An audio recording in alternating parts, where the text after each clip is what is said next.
Morning లెగ్గానే brush చేసేసి drink అని తాగుతారు ఏంటో అని చూపిస్తాను మీకు ఇప్పుడు వచ్చేసి ఉప్మా రెడీ చేస్తాను, పక్కన రైస్ పెట్టేశాను.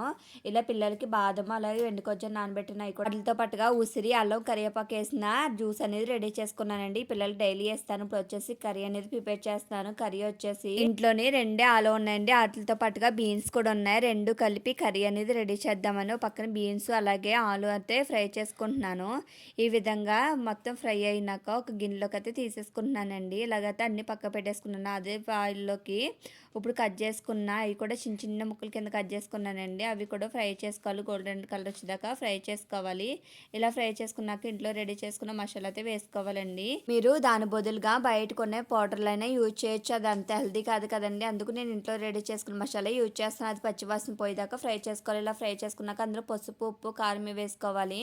ఇలాగా టేస్ట్ సరిపడగా ఉప్పు కూడా యాడ్ చేసుకోవాలండి. యాడ్ చేసుకుని ఆ మసాలా అంతా ఆలుకి అలాగే బీన్స్కి పట్టే విధంగా ఒక 5 నిమిషాలు అనేది ఫ్రై చేసుకోవాలి. ఇలా ఫ్రై చేసుకున్నాక అందులోకి వాటర్ అనేది యాడ్ చేసుకోవాలండి. వాటర్ యాడ్ చేసుకుని ఒకసారి కలుపుకుందాము. కలుపుకున్న తర్వాత మూత పెట్టుకుని కుక్ చేసుకోవాలి. ఇలా కుక్ చేసుకున్న తర్వాత ఆయిల్ అనేది పైకి తేలింది కదండి. ఇప్పుడైతే స్టవ్ ఆఫ్ చేసేసుకోవచ్చు. Thank you for watching.